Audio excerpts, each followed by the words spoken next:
Hey guys, so glad that you're with us today. I've got two of my longtime friends, Bill Victor and Matt Kearns. Why don't you guys take just a second to tell us your name and where you're serving right now? So, Bill, why don't you go first? Yes, I'm Bill Victor. I work with the Missouri Baptist Convention. I'm a pastoral care strategist, and I'm the scholar in residence as well. Just help churches through various types of leadership and revitalization, transitional pastorates. That's pretty much my focus right now.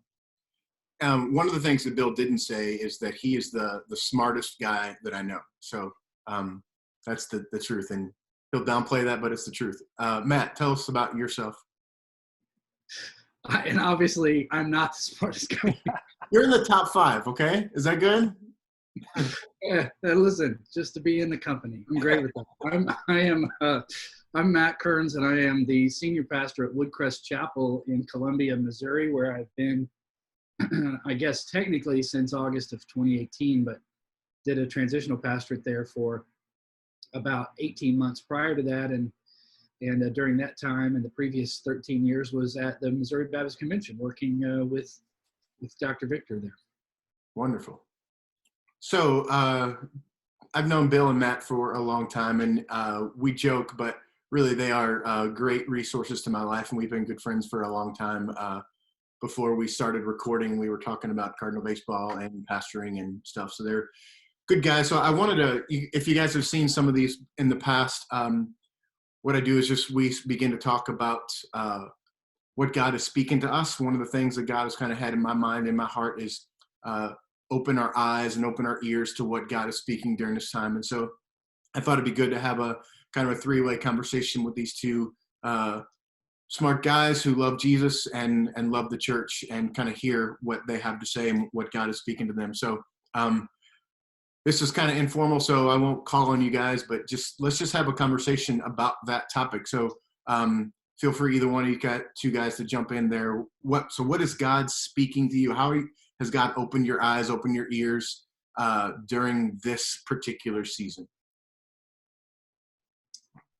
Well, when you first said that phrase, interestingly, by the way, thanks, Rick. I appreciate your kindness. We do joke a lot, and the affection is mutual. I think very highly, for those of you that are watching, of Rick, and love this opportunity. One of my prayers, just straight to the point, for several weeks now, maybe even pre-COVID, I can't really recall, has been, God, would you help me see what I can't see? Which I know seems like a goofy thing maybe to pray, but it came as a result of, I don't know, some things that I was reading, and then just being in a moment where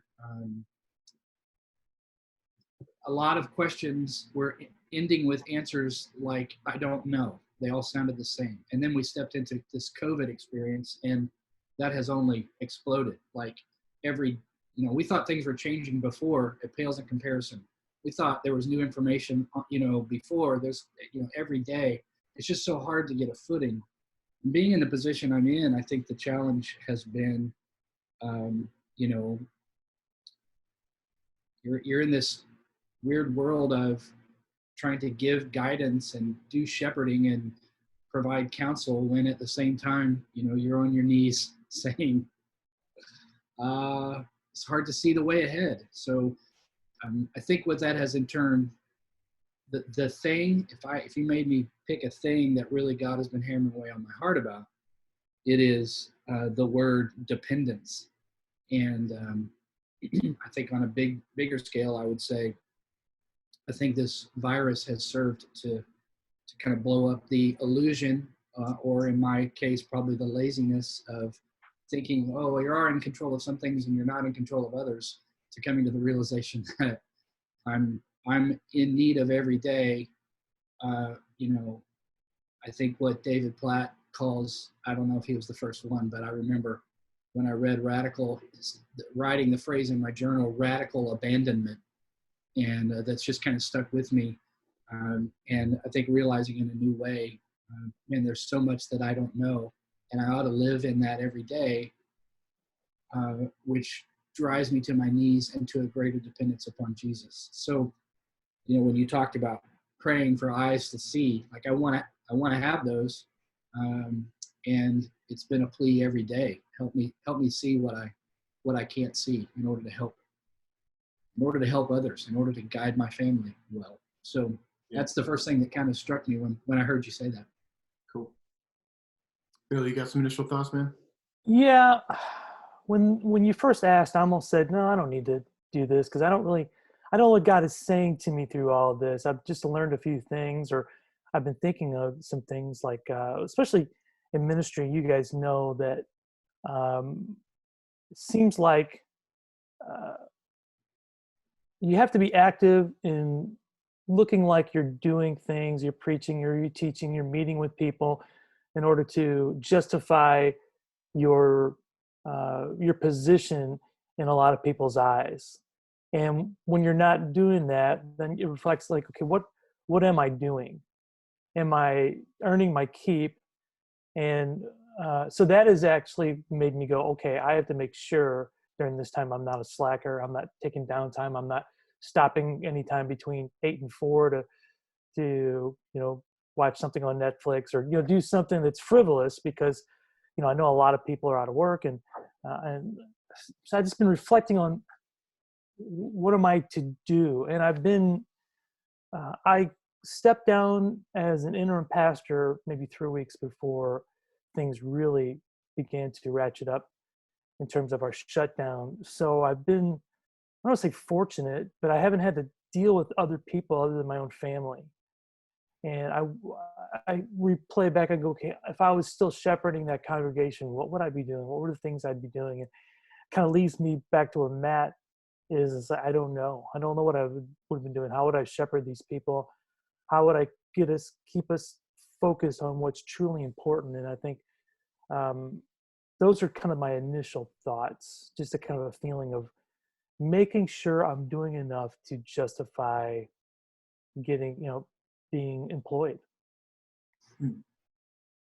That's interesting. I've often had that kind of, one of the benefits of being bivocational is that a lot of times I don't have that interior question that's going on, but there's also a lot of just busyness that people just busy themselves with to appear to be busy with stuff and justifying in their own mind or in other people's minds what they're doing.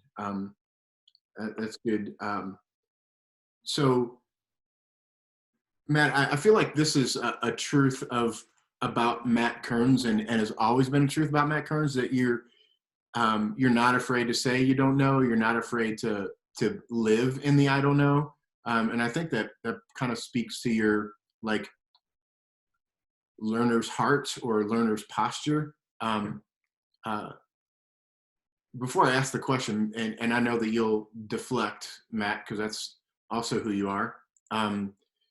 But Bill, have you seen that to be true about Matt? Like he's comfortable in living in the I don't know, and comfortable in and not having to present himself as perfection or having the perfect answers. And first of all, Bill, talk about that for a second, and then I want to ask a question to Matt. And really, this is Bill.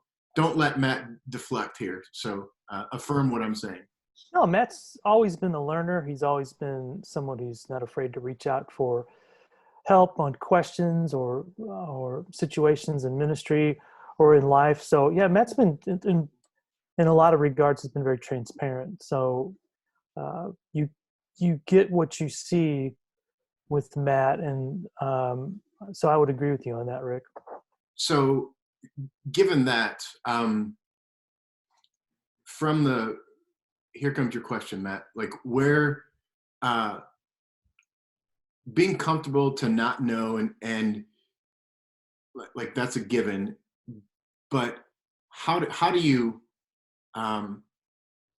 when you're in that place, where does that push you towards and the seeking of the Lord, or seeking of an answer, or trying to understand something that you don't know? Does that make sense? And because I think like the benefit that I think this conversation can have for people is to spark opportunity for us to pursue the Lord, or open our eyes, or open our hearts, open our ears to something that the Lord is speaking to us. And I think that that posture of, I don't know, but I want to know is really important in that respect. So maybe give a little bit of guidance inside of your brain, maybe of how you get there, and how it benefits you to have that sort of learner's posture, that, and you don't know, but you want to find out. I know that's a really complicated question. I'm sorry. Yeah, yeah. Well,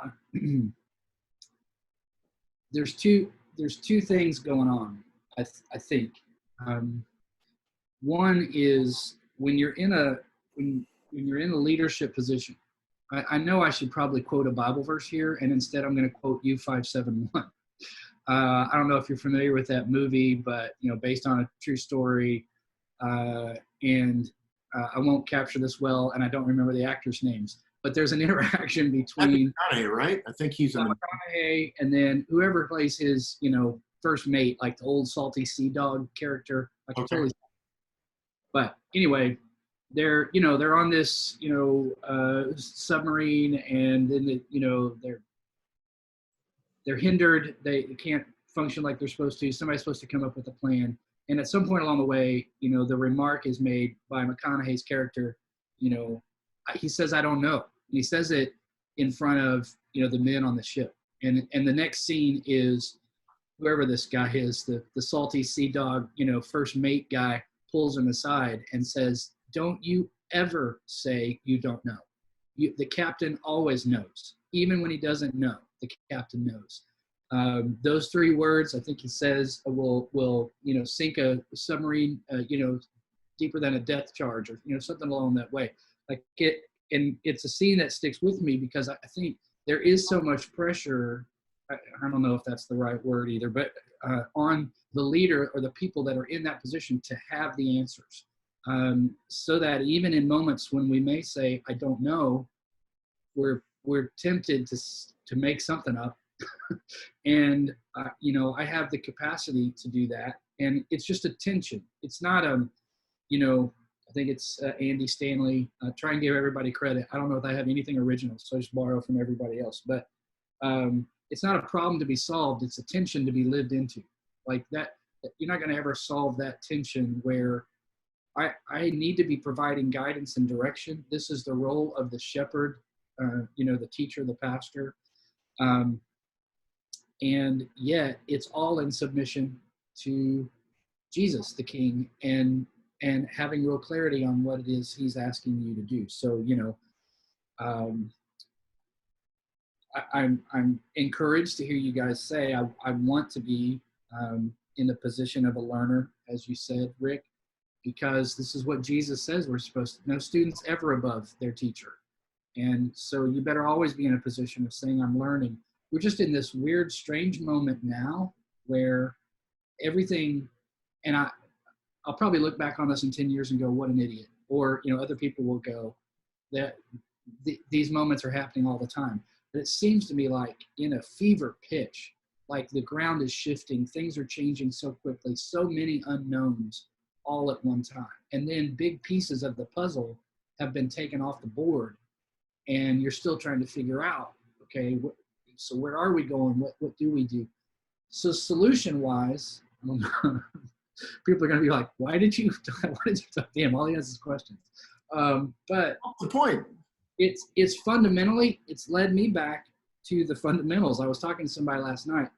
My background, my background in history. I mean, educated at 2 Southern Baptist seminaries, and I'm sure a lot of people in the community would say that alone makes me a fundamentalist. But in this moment, the I don't know of all of the vision and next steps and all those kinds of things has served to crystallize for me the priority of the fundamentals. So it's not super sexy. It's spending time in the Word. How could you possibly know, what to do? I've had to. Then I get in the middle of a meeting, right, and I'm trying to navigate, debt and finance and small groups and when do we go back, and so for me it's as simple as I have to make these signs and put them on my wall so they're in front of me, all the time. And I try and find a complex answer, and Robert Coleman was probably one of the first people who really helped me with just establishing the fact that Jesus is enough. And anything you try and add to that is only going to complicate things. But when I'm beginning with all the systems that we have and all the things we have in place, I think it helps to say I don't know, to put other people in a position to say maybe what we have been dependent upon, if it all disappears, is not what we really needed in the first place. And so, it's a really an honest answer. I know maybe it stands to jeopardize the submarine, but I know who knows, right? And that leads me back. So I make this sign, right? Put it on the wall. It's really simple. Jesus, what do you want me to do? What do you want me to do for my wife, for my children, for my neighbor, and how do I help other people do the same thing? So I don't know. I feel like I think Matt, that speaks to your, like, the first word you said was you're being taught dependence, and I think going back to your movie analogy is like that speaks to that. It's not, Matt's not the one that's keeping the boat afloat. And if keeping the boat afloat is dependent upon Matt, then the boat's going to sink, whether you know the answers or not. Yeah. And like, I'm not the captain. And in my mind, that's another thing that the Lord has been speaking to me is like, I've got no control over when we go back to worship together. I got no control over how long this virus is here. I got no control over any of that. And it just continues to speak. But And I think the point of why I'm trying to do these pastoral conversations is like, okay, while we don't have any control over anything, we still can pursue the Lord and hear from guys who follow the Lord closely about like how you're doing that right now. Mm. Bill, I want to hear your thoughts. What's going on in your brain, man? Just what's going on in relation to what Matt just talked about. Yes. Okay. Well, I've been thinking through this, just trying to work through what's important, kind of where Matt was going back and going back and looking at if I was overseeing a congregation, people were looking at me to leadership, I would be re-examining every single thing we did. Like I always say this, I'm an interim pastor. I challenge churches, and I've been an interim pastor for 4 different churches, and I've challenged all of them so that every 5 or 10 years, you all need to examine everything you're doing, everything on your calendar, every program, everything you do on the platform, whatever, it all needs to be examined. And this gets you back to thinking through what is the vision that God's given us for this church, and we should be fleshing out our mission. Which mission is how are you going to reach the vision God's given you, and do these things propel us on the mission? And it's hard to do that in normal times when a church may be plateaued or maybe in a little bit of growth, but definitely during decline. You need to ask these questions, and that now is the time where we've been given this opportunity to really go, okay, when we gather back together, and like you said, both of you guys have talked about the unknown and things are out of your control. What's important? Can we just boil this down to what do we need to be doing when we start back together again, or even before we get back together? What is it that God's calling us to do? Re-examining the vision of the church, the mission of our church. What is truly important? And not be in such a hurry to get back to business as usual. And I've talked to Matt about this as well. The question for so many people has been, when can we get back to doing what we do? Or when can we get back to meeting and having our programs and having our kids ministry? And that's the wrong question.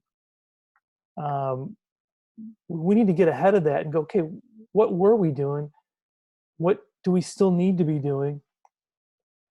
When we're able to start meeting, let's just not be in such a hurry to get back to business as usual, but re-examining our focus and our mission and trying to be more streamlined and more prepared for something like this to happen.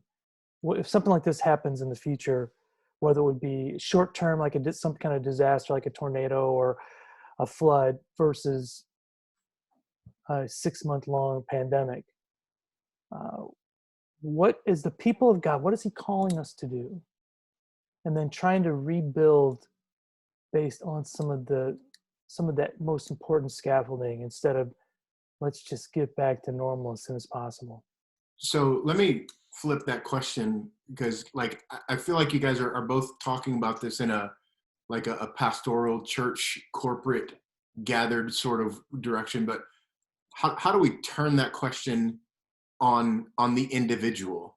Because for me, I can't wait to Jen and I have a very protected Friday night date night where we go, and there's 3 or 4 restaurants in the area that we go and sit down, and we know the servers and the managers, and I can't wait to go and do that. I'm chomping at the bit to go and sit down with friends for drinks or whatever. But so how do you, you're answering the question, let's slow down, let's analyze the things that we did in the past and make sure they're things that we need to do in the future as a church. How can you individualize that question for Matt and for Bill? Well, that's way more personal, Rick. I'd much rather talk on a surfacey level about what other people should be doing. Well, I wouldn't. So I tell you where this started for me. I should give credit again. I'm going to keep looking like I'm looking at the camera, but I had a conversation early on like this when things seemed to be swirling. What happened for me was we were already in this crazy period of analysis as a church, and then I got consumed with that because we had clocks ticking and all kinds of things going on, and deadlines to meet and documents to put together and just all kinds of stuff like that. And and then COVID hit, and then it's like there's this implosion or explosion or whatever, and then there was my own personal response, like, what's going on here? How's this impacting my family? And it got out of control for me really quickly. I know that probably shouldn't be the case, but in the moment, this is what was happening. I reached out to a good friend of mine, David Hendrick, maybe you know that name, and had a conversation because I was trying to pull together, what was actually going on, and what does this mean from a, if we're navigating a global pandemic, and how are people going to respond to this, and what's my role as anyway, it was I don't know what the word is. I mean, you know me well enough to know it was snowballing. Yeah. So one of the calmest people, most even keeled, full of wisdom people that are just good for me every once in a while circle around to is David Hendrick. And so I called him kind of on a whim, and I said more than I should have. By the time I hung up, I realized I said more than I even believed. But yet now it was out there. And David, to his credit, took several days, and then he sent me an email.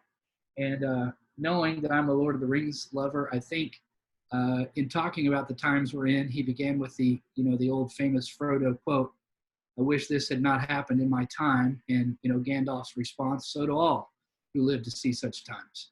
And then in true gentle prophetic fashion, David said, "I thought a lot about what you said, and the more I thought about it, the more I came to the same conclusion. I'm not in charge. We can explore what's on the surface, what's happening in China, what's happening in our country, what does this mean from a political perspective." David is also just a astute student of history and politics, and that I talk to on those matters too. And so I was asking him about those things, and so he very gently responded back that he was certain that the only thing he could control is his response to the circumstances. And I'm certain that anxiety will decrease as understanding of who God is increases. And can I be spiritually astute enough to know that he has a plan, no matter all the conspiracy theories or any other ideas about what's happening?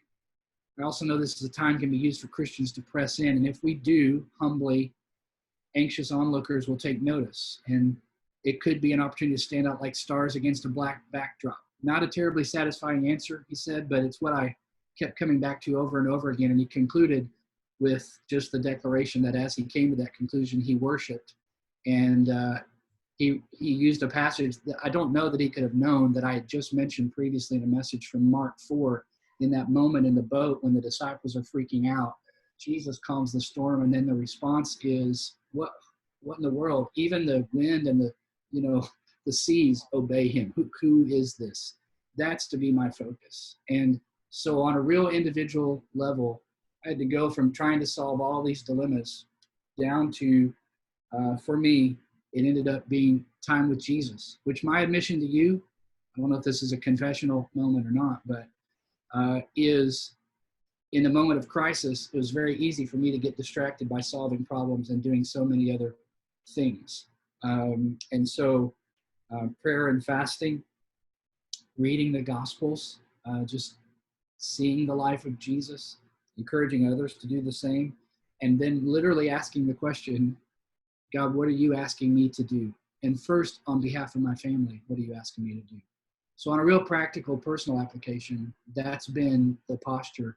And the last couple of weeks for sure. And I can tell you, as I've done that more and more, the anxiety level in my life has decreased by a great degree.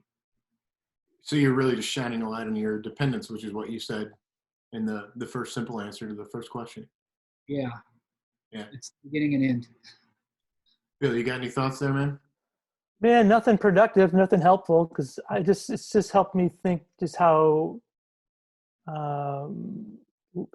how unintrospective I am.